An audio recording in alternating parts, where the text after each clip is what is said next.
Kia ora anō, ko Scotty Morrison a hau. Ko te tuarua tēnei o ngā hōtaka e pāna ki tō tai o roia kore atu ki te kōti a whānau. E hara e nei tohu i te tohu a ture, engari he kōrero āwhina kia tauai te maramatanga.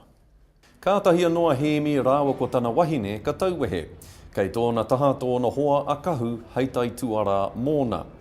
Hei te rānei kei te kōti a hēmi, mo te hui e whiriwhiri hiai ngā taunakitanga, e oti ai hoki he whakatau.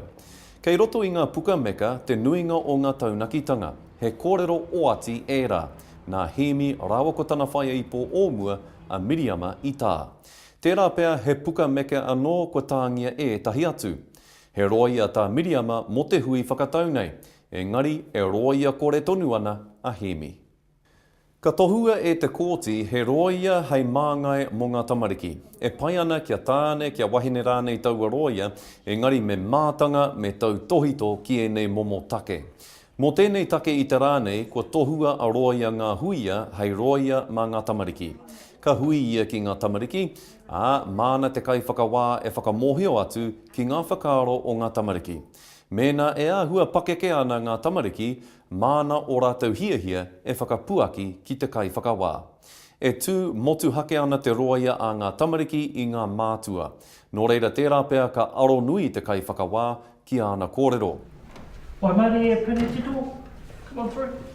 Kua tūtaki ke a hēmi rāua ko Miriama ki te roia a ngā tamariki. Ka tuhi pūrongo te roia a ngā tamariki e whakarārangi ana i ōna ake whakaaro me ngā take i pērā ai.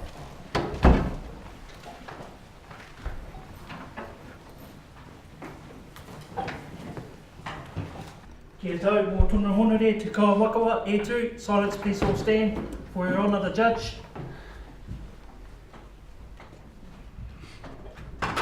Kua tūwera te kōti i whānau, the family court is now open in the matter of Waimarie and Penetito. Mēnā kāre anō te kai whakawā kia pānui i ngā puka meka, ka pānuitia i nāia nei. Nā te mea nā Miriama tēnei take kōti i kō kiri ake, kātaki kōrero te roia a Miriama mō rāua ko Miriama i te tuatahi. Kātahi ka taki kōrero te rātu roia mō rāua ko tana kiritaki. May it please the court, I appear for the applicant in this matter. Kia ora. Kia ora, ma'am. My name is Hemi Waimarie and my support person is Kahu Tangitau. Kia ora. Kia ora, Mr. Tangitau. Tēnā koe, Your Honour, I appear for the children. Kia ora. Nō muri mai ka whakahau te kai whakawā i te roia a Miriama kia huaki i ngā kōrero. Tērā pēr he taua ki i tā te roia hei tīmatanga kōrero māna. Kātahi ia ka tono i a Miriama ki te pauaka matāra ki te whakapuaki kōrero. I call my first witness, Ms. Penetito. Me oati te kai matāra ki runga i te paipera tapu, ka pono ana kōrero.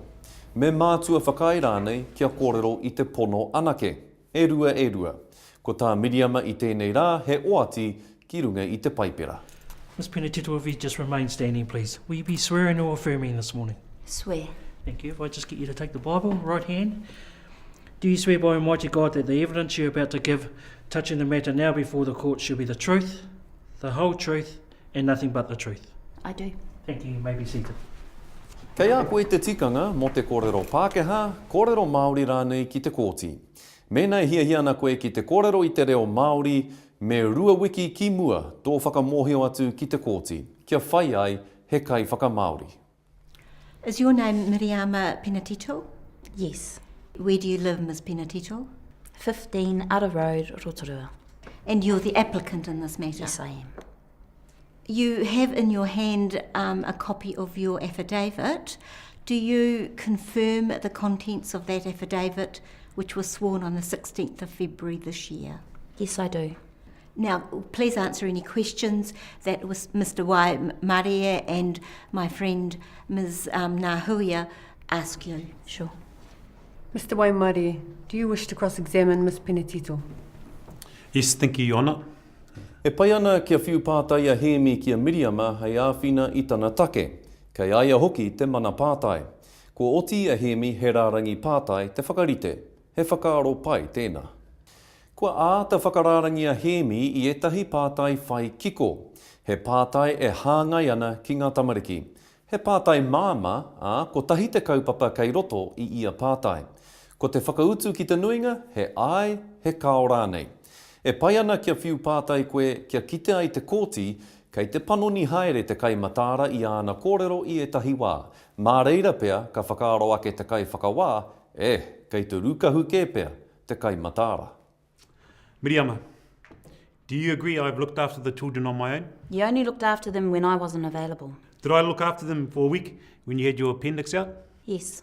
Was that only last year? Yes, it was.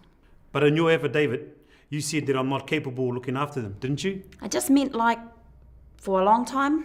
Permanently you couldn't look after them. Why not? Tērā pea ka whakahaua koe e te kai whakawā kia ōkawa tō whakahua I te ingoa o tō hoa kakari, pēnei te Miss Penetito. Engari he mea rereke tērā ki te nuinga o tātou. Ko te mea nui kia kauanu tonu koe I te mana o tērā tangata. Ahakoa tō kore whakai ki ana kōrero. Kau e whakateka e whakahihi rānei, kei noho ko koe ke te papa. Kia mauri tautonu. Tērā pea ka whakahaua koe e te kai whakawā kia rereke te āhua o tō whakatakoto I te pātai. Tērā pea ka whakakore ia I tō pātai. Kia maumahara koe e mōhio ana te kai whakawā ki ngā ture katoa. He hia tōna kia ōrite ngā tika o ngā taha e rua. Ki te kore koe e mārama nā te aha I pērā I te whakahau a te kai whakawā, ki atu kāre koe I te mārama. O tira kia whakamāramatia mai e ia. E hopu kina ana ngā kōrero katoa o roto I te kōti.